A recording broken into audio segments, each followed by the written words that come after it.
Saya ini saya nak menceritakan tentang impak COVID-19 terhadap industri perfilman. Baru-baru ni ada satu artikel yang menyatakan bahawa aktor terkenal which is Tom Hanks, pelakon kepada Forrest Gump ataupun Captain Phillips telah positif COVID-19 bersama dengan isteri dia lah kan. Apa yang signifikan sangat kalau dia seorang sakit biar je lah kan. Apa impak daripada movie kan? Saya cakap dia akan impact kepada keseluruhan industri movie tu. Sebab bayangkan betapa pentingnya seorang aktor di set kalau mereka tidak ada ketika sesi syuting. Nak cakap ibaratnya Tom Hanks ni adalah seorang driver yang sangat-sangat penting, yang dalam kereta tersebut ada penumpang, tapi tiba-tiba driver tu sakit dan tak boleh drive, tapi penumpang ni tak boleh drive. So macam mana kereta tu nak bergerak daripada satu tempat ke satu tempat. So Tom Hanks ni ketika mana dia ada urusan dekat Australia, ketika itu dia sedang shoot untuk satu movie yang bernama Elvis lah, Elvis Presley punya movie. So disebabkan dia positif coronavirus tu, dia terpaksa di lay off sekejap dan di quarantine dekat rumah. So film kru ni terpaksa tunggulah juga sebab dia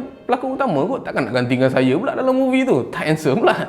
Saya nak ceritakan pula berkenaan dengan filem kru. Saya cukup sukalah seorang DOP ataupun director fotografi, nama dia Emmanuel Lubezki. Dia je seorang yang boleh buat shot yang orang kata apa agak unik. Dia boleh buat one shot dan menggunakan lens wide angle. Dia agak pelik sikit lah penggunaan lens dia, tapi DOP tersebut memang banyak gila lah, menang anugerah Oscar dan juga award-award yang lain lah. So bayangkan dalam set dia tak ada. So macam mana director nak buat kerja kan? Memang terkesan lah dekat situ kan. Kemudian berkenaan dengan box office lah kan, saya cukup terkejut lah bila saya tengok Birds of Prey hanya dapat kutipan sebanyak 197 juta USD. Okey lah tu kan, juta-jutaan. Tapi tak, sebenarnya studio-studio besar biasanya sebelum COVID-19 biasanya diorang akan dapat lebih kurang 500 juta USD. Itu orang kata apa, alah duit celah-celah gigi je lah, senang je lah nak capai kan. Tapi nak sekarang ni bila COVID-19 nak capai 200 juta USD pun sangat susah. Termasuklah dengan movie Sonic dan sebagainya lah kan. Dan korang kena faham, studio ni beriman dengan box office. Kalau kita tengok case macam Life of Pi, dia punya bajet lebih kurang 120 juta dan dia dapat kutipan box office lebih kurang 609 juta USD.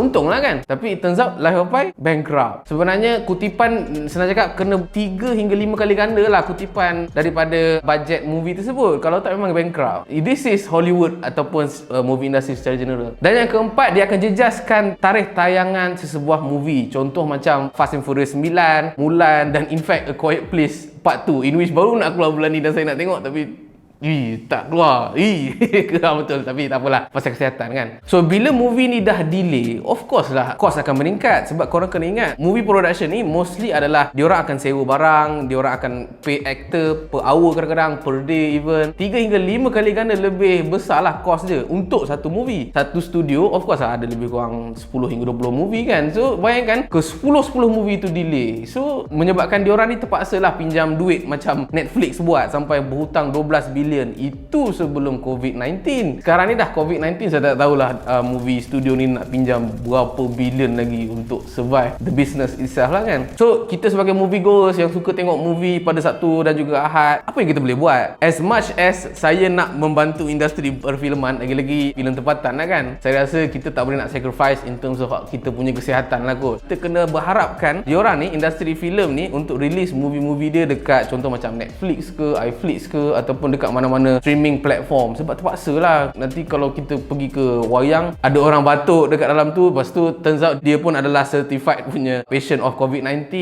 So kita nak buat apa? Terpaksa lah untuk kita lepak dengan kawan-kawan dan juga family dekat rumah dan enjoy the movie.